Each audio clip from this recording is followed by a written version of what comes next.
తిరుమలలో ప్రపంచ ప్రఖ్యాతిగాంచిన లడ్డూ ప్రసాదాన్ని అపవిత్రం చేసిన వారందరినీ కఠినంగా శిక్షించాలని సనాతన ధర్మ పరిరక్షణ కమిటీ డిమాండ్ చేసింది.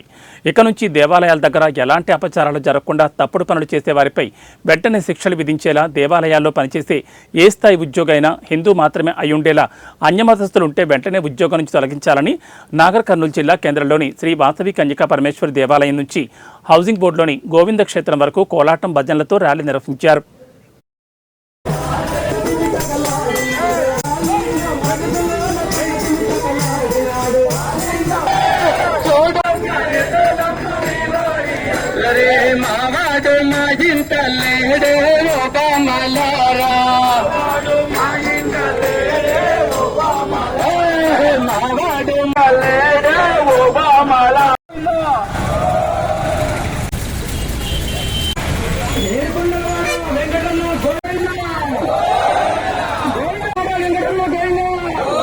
పొద్దున్న లేస్తే వెంకటేశ్వర స్వామిని తలుచుకుంటాం, కష్టం వస్తే తిరుపతి పోతాం, ఏ రకమైనటువంటి ఇబ్బంది వచ్చినా తిరుపతి పోతాం.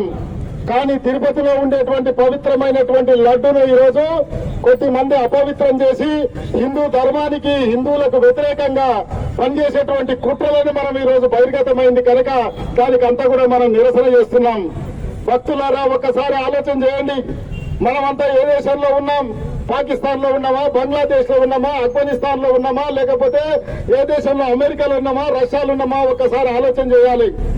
ఆ దేశాల్లో ఉండేటువంటి దేవాలయాల పైన అక్కడ ఉండేటువంటి హిందువుల యొక్క చైతన్యం వల్ల ఎవరు కూడా దాడి చేయడానికి ఈ రోజు సంకల్పిస్తలేరు.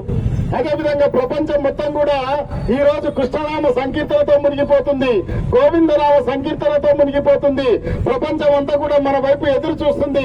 కానీ ఈ దేశంలో 80 కోట్ల మంది ఉన్నటువంటి హిందూ సమాజం బతుకున్నటువంటి ఈ దేశంలో హిందువులు ఆరాధించేటువంటి దేవాలయాల పైన, హిందువులు ఆరాధించేటువంటి మన యొక్క గోవు పైన, మన యొక్క మాన బిందువులైనటువంటి స్త్రీల పైన అనేక రకాలైనటువంటి అత్యాచారాలు జరగడంతో పాటు హిందూ ధర్మానికి అపవిత్రమైన